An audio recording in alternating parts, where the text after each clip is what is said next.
Could we see a huge trade between the Toronto Maple Leafs and the St. Louis Blues? Today we're going to review an article discussing that possibility, looking at how the Torrey Krug injury may have opened up some more options cap-wise for the Blues, and it could lead to a potential big trade, and Marner may be a target. We'll discuss how that all could work and how it could possibly benefit both sides.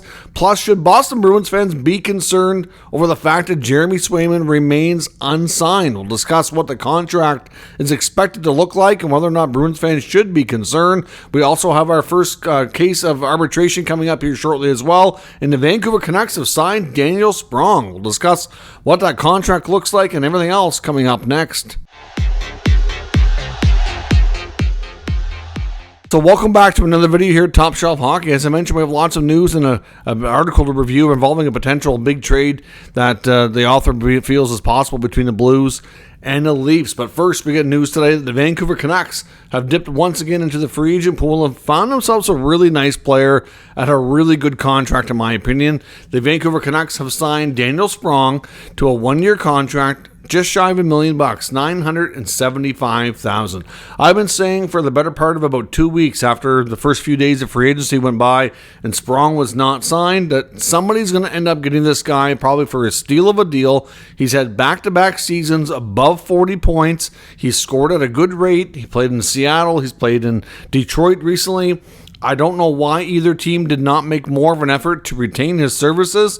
He may not be lighting it up at a superstar level, but he's a very capable middle of the lineup, top 6, top 9 player who can give you some good secondary scoring, in my opinion. And the fact that he had, a 46-point campaign last year and then actually ended up getting a pay cut, like he made like $2 million in Detroit last year, and now he's making half of that. It's just kind of surprising. So I'm not really sure what it is that NHL teams don't like or what's been reluctant for them to lock this guy up on a little bit more term, a little bit more money. I really think this could be another steal of a deal in free agency, and Vancouver has picked him up. I mean, obviously looking at their lineup, I do wonder as well what this means for maybe some of their other younger players. Like kind of looking at their lineup projections and where everybody could fit, I kind of wonder what this means for a guy like Vasily Podkolzin. Could Podkolzin end up being a guy that's going to have a tough time making that roster now with another, additional contract in the mix like Sprong? Could he end up being a player who maybe is traded for more of an opportunity somewhere else? I do wonder about that. I mean, obviously looking at some other options like on the right side in their top 3 or 4 lines here, I mean, you're looking at really not having a lot of right shot players. You got Brock Besser, you've got Connor Garland, and that's about it. So Sprong should be able to grab a spot, I think, in the top 9. To me, he's not a bottom 6 player ideally, unless your third line he can maybe be a third line player. But to me, he's a third line player with some upside. Not necessarily going to wow you defensively, but he's a player who you can elevate to the top 2 lines if you run into any injuries or players in a slump or anything of that nature. So, in all honesty, this is a great signing. I really think this is a good one for Vancouver. And looking at some of their other players, you got in the bottom 6, you've got Teddy Bluger, you've got obviously. Kiefer Sherwood's down there. You re-signed Dakota Joshua. You've got Garland. You got Podkolzin. You've got Hoglander, who's maybe going to still play with Pettersson. Where you're going to put Hoglander this year? They've got some options there, and they're going to be some healthy competitions. And I think a guy like Sprong taking a spot. I think the odd man out is Podkolzin. So we'll see what happens and whether or not it leads to a further move there. I don't think the Canucks are going to probably rush in anything, but it wouldn't be shocking at training camp as those battles ensue that we could end up maybe seeing a move. We'll see. This wasn't the only signing today. The Los Angeles Kings also signed 2024 first rounder, taking 26 overall, Liam Greentree. He gets his 3-year entry-level contract here on the books as well. So it's another good draft pick and a good signing there for Los Angeles. We do have our first arbitration case that looks like it's going to be moving forward coming up. It's scheduled for 9 a.m. Monday morning, which is between the Nashville Predators and Spencer Stastny. According to Elliot Friedman, the belief is that the player is looking for a 1-year deal on a one-way contract valued around $950, whereas the team is proposing a 2-year contract, a 2-way deal both years, valued at $775,000 and $125,000 at the American Hockey League level. Now, normally, We know a list after all the players who file for arbitration. Once that's all done and all the arbitration dates are set, the NHLPA, who regulates and runs that program, they normally release all of the information so we know what day to expect all the different hearings. They did not do that this year, citing a different change in policy, trying something new here. I'm not really sure how it's going to really affect anything, honestly. If fans know when the hearings are scheduled for, I don't get it myself.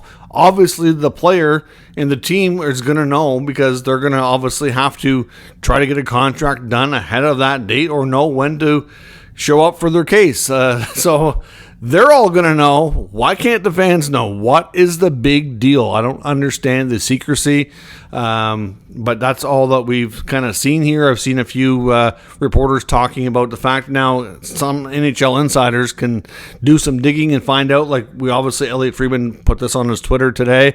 So he knows that the Stastny case is coming up on Monday and what the request is for each side. We've heard Oliver Wahlstrom is scheduled for August the 1st with the New York Islanders. We don't yet know the details, because usually 48 hours ahead of the case to be heard, the team and the players side, they have to submit what their request is. So we probably will hear from guys like Friedman and other insiders as the cases pop up. There's not really going to be a ton of them looking around the league. The first available date for hearings was today, running between July 20th and August the 4th. Other players that are notable out there that will likely, or at least are still scheduled for a hearing because their cases have not been resolved, they have not signed a new contract, include Connor Dufour in Toronto. Buffalo's got a couple with Ukko-Pekka Luukkonen and Beck Malenstein, who they just picked up in a trade. Ryan Lindgren with the Rangers. Get Kirill Marchenko with Columbus. And, of course, I already mentioned Oliver Wahlstrom with the Isles and Marty Necas with Carolina. A bunch of those are probably going to get solved and signed before the hearing dates. That typically is the case. Most times every year, we get one or two. They end up actually going through arbitration. Maybe three is a little bit more rare. So, anyways, if you're fans of any of these teams and these players, I wouldn't worry too much. They really don't want to go through arbitration. Look at, now I guess we'll transition to the next segment here, which is basically Jeremy Swayman, who could have gone through arbitration, and he elected not to. Now, Swayman and the Bruins ended up in arbitration last year. It's a nasty process, because you got to remember, you're basically in kind of like a court setting, and you're arguing as a player why you feel, or your player's agent, I guess, on your behalf, but the player side of it, they're arguing why they should get more money. The team is arguing why they should pay you less money, and they're probably going to say things about you that, give them concerns or reason to think your value is less, which you probably don't want to hear, and it can have a major impact on the relationship. And a lot of times, not always, but I did a study on this a few years back, and the longevity of a relationship between an NHL player and an NHL team after going through arbitration, it was short. I think most players were within 2 years were gone from the organization. It was a high percentage of the players in those cases. Now, I don't want to fret people about Swayman.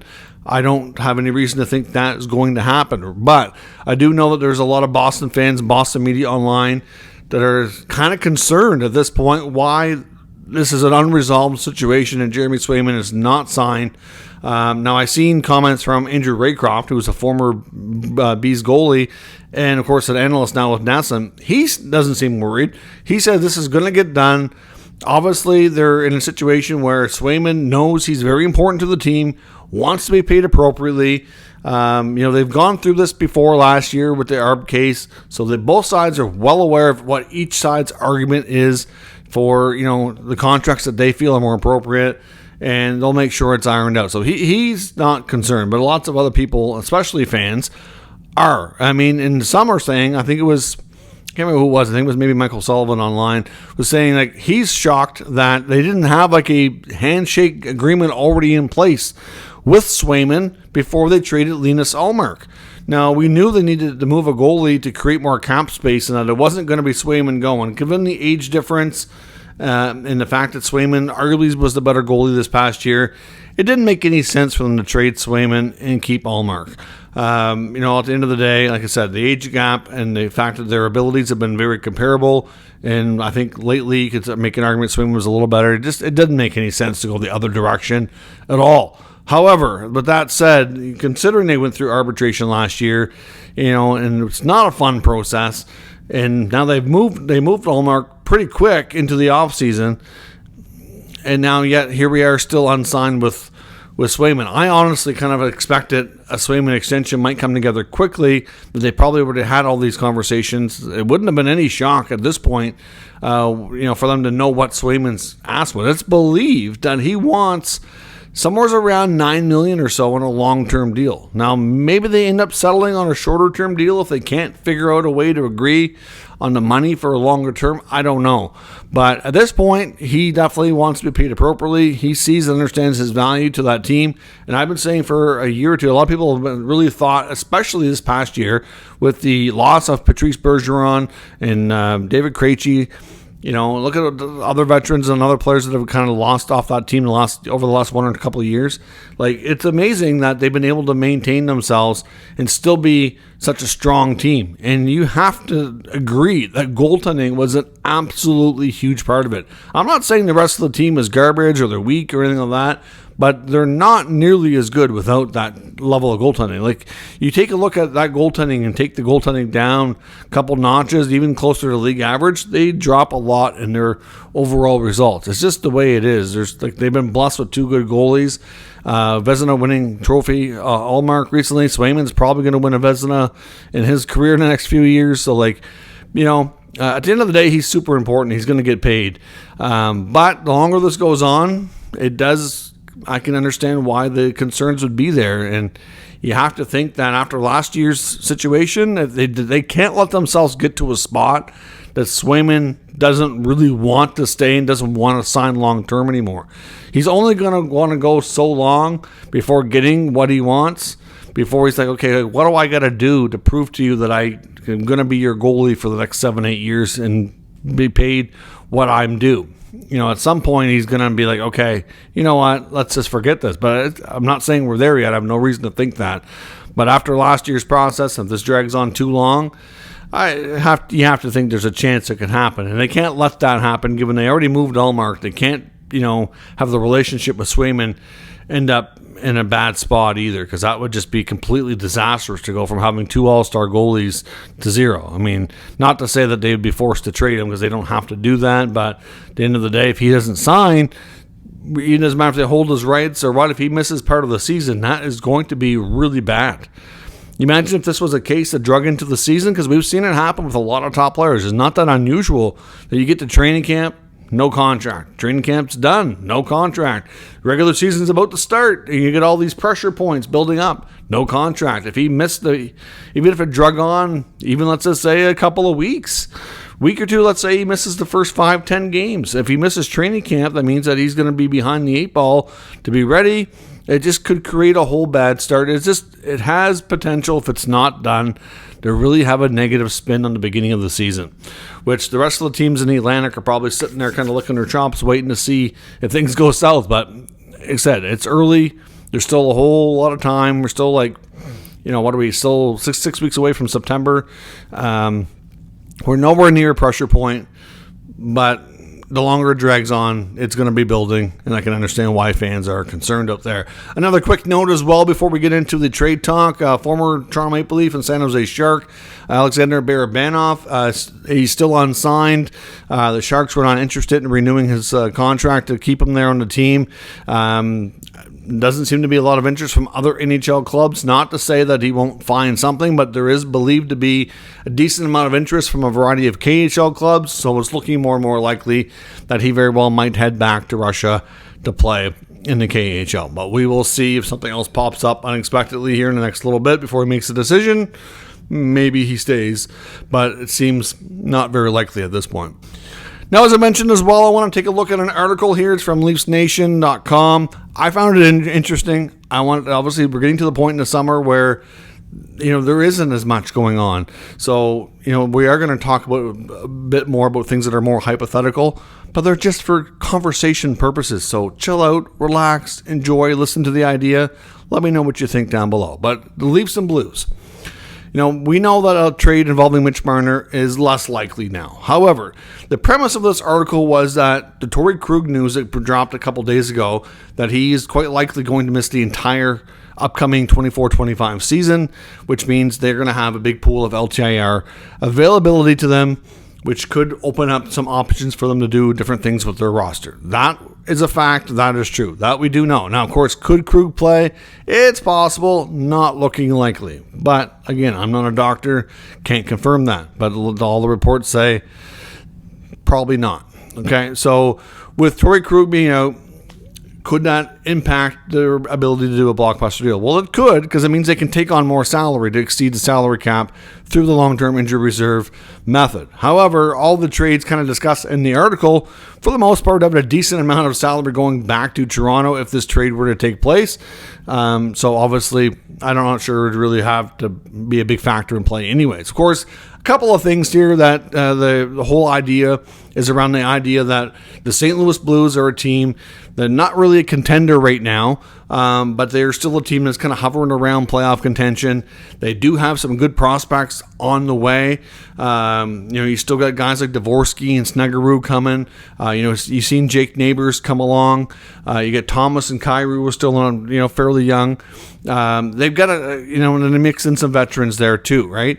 But they do have enough players on the younger side of things that if they figure out a way to kind of retool here and continuously, because it feels like the Blues have been continuously kind of retooling here for a few years, trying to find that right mix of mixing in their youth while finding some maybe younger veterans and kind of so on. They could easily get this team to be able to take it up a few notches. There's no doubt. Now, a couple of things we don't even know about Mitch Marner, if he'd waive to go to St. Louis or not. There's lots of factors in there. Of course, there's the Craig Berube connection between the Leafs and the Blues. We know that some of the Blues players absolutely loved playing for this guy, and if they had, because some of them have trade protection in their contracts too, so if they had the option to play for Berube again, the belief is that if Doug Armstrong and the Blues approached them for a trade, and that's where they were going to go to Toronto to play for Chief again, that they would probably accept. So that's we can't say that for certainty, but that's just a general feeling out there amongst many in the hockey world that's been talking about this type of stuff. But it goes over a lot of different options for trading Marner to the St. Louis Blues. It talks a bit about the fact that Colton Parayko might be a target. Obviously, the big right shot defenseman's got 6 years left on his contract, $6.5 million. He's been linked to Toronto forever and a day, it feels like. Probably off and on in the past 2 to 3 years. Every once in a while, you'd hear, the Blues are wanting, because we know that the Blues have been wanting to shaken up their decor and been wanting to move some of these veteran guys.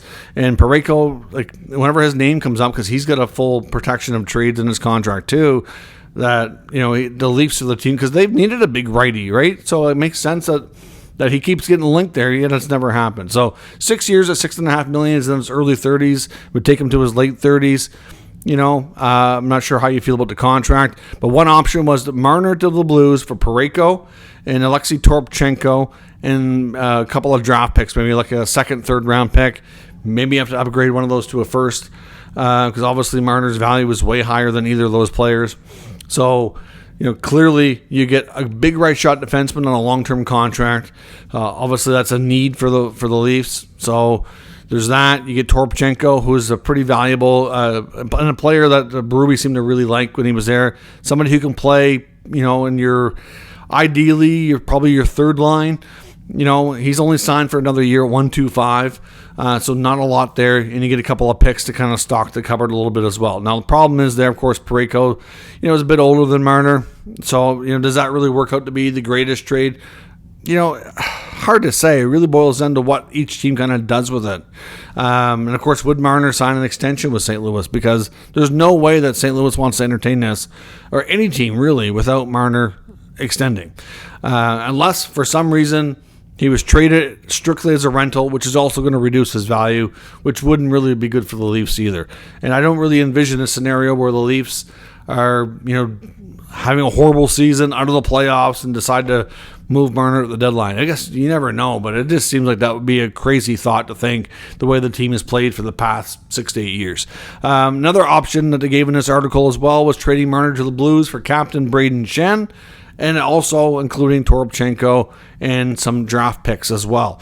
So, of course, you get Brayden Schenn. Brother Luke played in Toronto on multiple occasions. So he has the same style, in a sense, that hardworking, Western Canadian prairie guy. And Schenn, who's got a good leadership skills, still has pretty good offensive skills. He's 32 now. I think it's fair to say that his offensive skills have kind of taken a step back a little bit, but he's also playing on a team that hasn't been as strong as well. You're probably still looking at somebody who can play second line minutes and be. I think he can still be probably at least a 50-point player. In Toronto, to be honest, he might be able to put up more, given the fact he might be able to play with some higher-end players than what he gets a chance to do in St. Louis. So even if he's a 60-point player again, that's an option. You get Schenn, Toropchenko, and picks. Again, you add some nice options to your forward group. You really are deeper in that middle six. You get some good grit, some leadership, net front presence. Lots to like about those guys. But is that really enough for Mitch Marner? I don't know. Like, another option they gave in this article was, instead of taking Parayko, you get Justin Falk, and it also had Brendan Saad. Again, I'm like, no, I just don't know if the Leafs are going to move Marner. You need something coming back that's really going to be a pillar of your team for an extended period of time. If you don't get that, then you're going to be kicking yourself for years and years to come. Marner is still going to be an elite offensive player. The big knock on Marner, as we all know, and it's not that he doesn't, in my opinion, a lot of people say he doesn't produce in the playoffs, but that's not really true. If you take a look at his numbers, Mitch Marner does produce in the playoffs. He doesn't tend to score a lot in the playoffs, though, but he does rack up a lot of assists. The playmaking that he produces as an elite level playmaking winger is still very much there.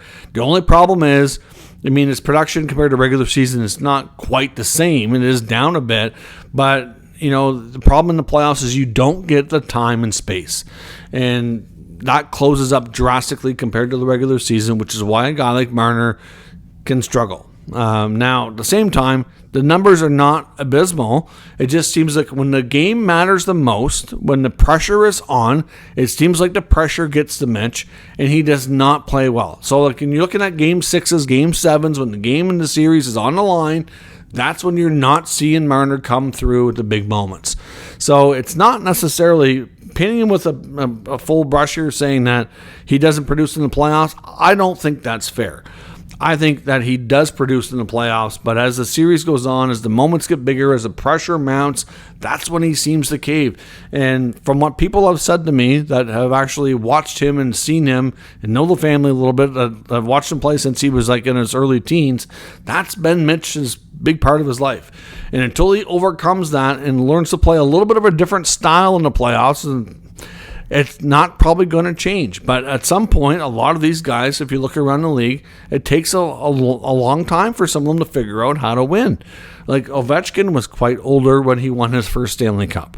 Prime example, winning a Stanley Cup, if you're in year 10, 12, 13, is still better than winning a Stanley Cup ever. Figuring it out late in your career, better than never figuring it out. So it's the whole better late than never approach. And I'm not suggesting here that the Leafs absolutely should not do anything, because I've been quite vocal to say that they do need to change things up. It's been 8 years with the same core. They need to try something different. Try changing up the mix. There's a lot of belief that who was it we were listening to? I think it was Pierre Maguire saying that he believes that John Tavares should re-sign with the Leafs, and even for the coming season, to put him on the third line. And he thinks that John Tavares can change his game to be a veteran guy who maybe doesn't produce quite as much offensively as he used to, but be a really smart player who can still be a very effective third-line player, and maybe that's a position that the Leafs should experiment with him this year to kind of see if he could fit there longer term, and then work out a lower-valued contract extension for him to stay for a few extra years. And maybe they do that. I don't know. The big thing with Tavares is, to me, is a lot of it is foot speed. He's still one of the best guys on the boards and in the corners. Like, he often comes out with the puck. Like, he's still a very smart player. There's lots to his game that are like, so some of those things aren't going to change, and those skills are not really going to deteriorate like some things, but the speed and the foot speed and those things are the concerns for Tavares, which is why a lot of people think he should move to the wing as he gets older, and we'll see what they do. Obviously, Berube will have his own thoughts and ideas here, but at the end of the day, like I said, Mitch Marner probably doesn't get traded, but a lot of people right now believe that at this point, the Leafs are essentially, for the forward group, running it back with maybe we see a couple of minor moves, maybe, and then Marner's going to end up not extending because there's been no talks about that, and walks as a free agent next year. And that's terrible asset management for the Leafs. But at the same time, I can understand why they're not going to approach him about waiving his no trade to be moved unless they get a deal they really like. So they're not going to have those conversations, with them. And at the same time, like, you don't really want to extend them yet because you think we need to make some changes. It's a tough spot, but they put themselves there. This is all on them, and really a lot of it's on Kyle Dubas. He's the one that given these contracts. They all have this protection. They needed to make moves before this protection kicked in. At the end of the day, I think they're a little bit late. They needed to consider changing the mix of the core at least 1, if not 2 years ago. They would have had a lot more flexibility, a lot more options, and they didn't do it. So at the end of the day, that's on them. They put themselves in this spot. Nobody should feel sorry for them. They still have a lot of elite players, and I just hope for their sake that they don't lose one for nothing, because it could be a major setback for them at the end of the day. Yes, the cap space has value, but it depends on what you do with said cap space. If you can find another elite player to join your team and maybe you get a different mix and you're better, maybe it works out. But you're in awfully danger of having a hard time to replace that production, whatnot. Because the big thing with the Leafs is they can't seem to score enough in the playoffs. In those big games, they, when it tightens up, they struggle to score. That's been their big Achilles heel. Taking away a guy like Marner is not going to make that better unless you have a player in there that's going to be able to produce at a different level in different ways. And I just don't know that any of these trades with the St. Louis Blues really move the needle for me. So I understand the concept of getting some different guys in there like Braden Shen, Colton Parayko.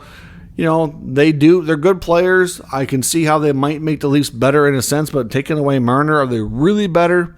I don't know. I mean, Parayko, to me, would probably be the main, if I'm going to do this, and I'm not sure that I would.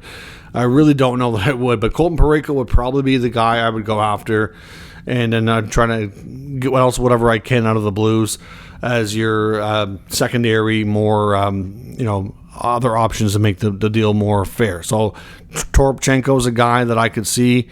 I would certainly try to pry out a younger player if I could. I don't know that I'd give up Jimmy Snuggerud, probably not. I can't see them moving Jake Neighbors. Can't see that. But some of these guys, maybe I wanted a couple of first round picks. I don't know what they're going to give me, because at the end of the day, this article doesn't really. It had like 2 picks in there, but neither one of them was a first. With Parayko and Toropchenko, I was like, I think the Leafs would regret that. I like Parayko going to the Leafs, but I don't know if I like the rest. I don't think it's enough. And I understand why the Leafs management is in such a conundrum here and what to do. Because you got to feel like you're getting better. And if that amazing offer doesn't come along, do you do it? Or do you just take a chance? Maybe see how things go? I don't know. They're going to be in serious danger running it back. And if they fail again, it's just the pressure is going to go that much higher. We've already seen the new president there of MLSE make some changes on the other side of some businesses here that are under MLSE, and honestly, he knows he's not necessarily a patient guy. I would be shocked if they don't make big changes, especially, and the results don't change. Shanahan's gone for sure. Trey Living will be in his second year. I wouldn't think he'd be gone yet, but I don't know. Something's got to give in Toronto. I just don't think this is it. But let me know what you think in the comments, and we'll discuss further. If you're new to the channel, make sure you subscribe and stick around. We'll keep you up to date with all the news, rumors, and announcements of all 32 NHL teams. Thanks for watching. I'll catch you next time.